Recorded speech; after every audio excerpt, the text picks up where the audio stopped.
मधुमेह अर्थात् डायबिटिज। यो भएपछि खानपिनमा ध्यान दिनु त एकदमै जरुरी कुरा हो हैन त? ल आज हामी के गरौँ भने मधुमेहका बिरामीहरूका लागि तयार पारिएको एउटा दैनिक खानाको तालिकालाई एकदमै सरल भाषामा बुझ्ने कोसिस गरौँ, ताकि यस्तो पो रहेछ भनेर व्यवहारमा उतार्न पनि सजिलो होस्। आजको हाम्रो यो विश्लेषणमा हामी मुख्यतया 4 वटा कुरामा फोकस हुनेछौँ। पहिलो, के कुराहरू नखाने। दोस्रो, के चाहिँ खान मिल्छ। तेस्रो, दिनभरिको खाने तालिका कस्तो हुनुपर्छ। र अन्त्यमा नुनको प्रयोगबारे एउटा विशेष जानकारी। ल सुरु गरौँ पहिलो खण्डबाटै। मधुमेहका बिरामीले के कस्ता खानेकुराहरूबाट चाहिँ टाढै बस्नुपर्छ त हेरौँ है त।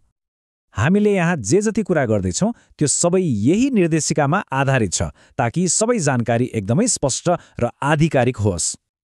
ल सबैभन्दा पहिले त चिल्लो र तेलमा झ्वाइए पारेका खानेकुराहरू। यो सूचीमा के पर्छ त? पुरी, पकोडा, समोसा अनि तरुल चिप्स। सुन्दैमा मिठो लागे पनि यी कुराहरूलाई नखाने सूचीमा राखिएको छ। दालमोठ र तेलमा बनाइएका अचारहरू पनि यसैमा पर्छन्। अनि अर्को कुरा, कलेजो, गिदी जस्ता भित्री अङ्गहरू जसलाई अर्गन मिट्स भनिन्छ, त्यो पनि बार्नुपर्ने देखिन्छ। चिल्लोपछि पालो आउँछ गुलियोको। चिनी र सक्खर त बार्नै पर्यो, तर त्यसबाहेक मैदाबाट बनेका मिठाईहरू, ज्याम, केक, आइसक्रिम, बिस्कुट जस्ता खानेकुराहरू पनि यो सूचीमा छन्।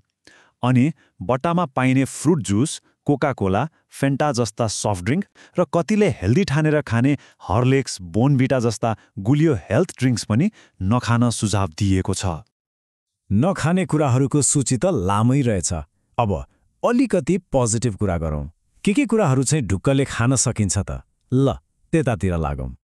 यहाँ हेर्दा थाहा हुन्छ विकल्पहरू धेरै छन्, जस्तै सादा पानी, सोडा पानी, कालो चिया वा कफी पिउन सकिने रहेछ।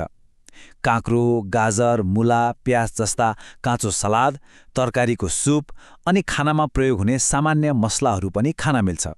साथै हर्बल चिया, तुलसी चिया, ग्रिन टी र दिनमा 1-2 ग्लास मही पनि राम्रो विकल्प हो।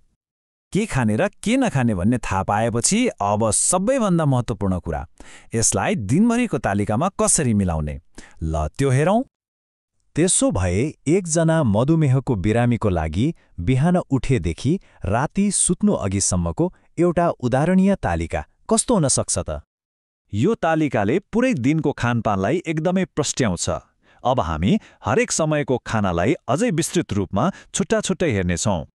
दिनको सुरुवात हुन्छ बिहान 6 बजेको नास्ताबाट, एकदमै अर्ली मर्निङ।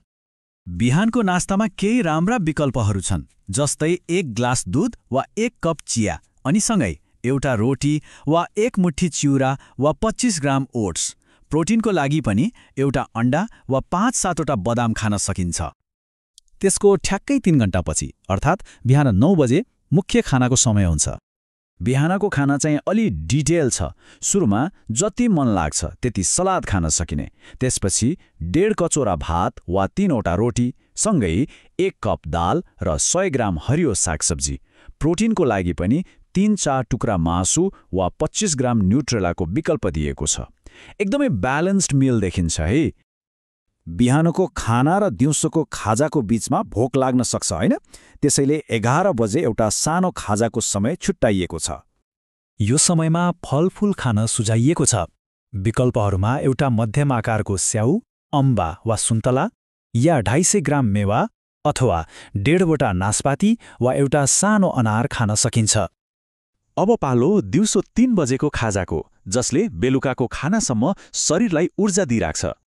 यसमा पनि केही विकल्पहरू छन्, जस्तै एउटा रोटी वा 1 मुठी चिउरा।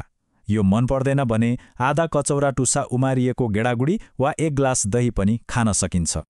दिनको अन्तिम मुख्य खाना साँझ 7 बजे खाने तालिका छ, अलि चाँडै नै, जुन स्वास्थ्यको लागि राम्रो हो। बेलुकाको खाना बिहानको जस्तै छ, तर मात्रामा केही फरक छ। 2वटा रोटी वा 1 कचौरा भात वा ढिँडो, सँगै 1 कचौरा दाल र 100 ग्राम हरियो तरकारी, अनि इच्छा अनुसार सलाद वा तरकारीको सुप पनि लिन सकिन्छ। र दिनको अन्त्यमा सुत्नुभन्दा ठिक अगाडि 1 ग्लास दूध पिउन भनिएको छ। यो पुरै खानाको तालिका बाहेक एउटा अर्को एकदमै महत्त्वपूर्ण कुरामा ध्यान दिन भनिएको छ। त्यो के होला? त्यो हो नुनको प्रयोग। किनभने धेरै मात्रामा नुनको प्रयोगले हाई ब्लड प्रेसर, मुटु र मृगौला सम्बन्धी गम्भीर समस्याहरू निम्त्याउन सक्छ। त्यसैले नुनको मात्रामा विशेष ध्यान दिनु एकदमै जरुरी छ। यो तालिका हेर्दा नियमहरूको सूची जस्तो मात्रै लाग्न सक्छ, तर वास्तवमा यो आफ्नो स्वास्थ्यलाई दिनौँ राम्रो बनाउने एउटा माध्यम हो। एकपटक सोचौँ त, खानपानमा गरिएको यस्तो सानो सानो सन्तुलनले दैनिक स्वास्थ्य व्यवस्थापनमा कति शक्तिशाली भूमिका खेल्न सक्छ होला।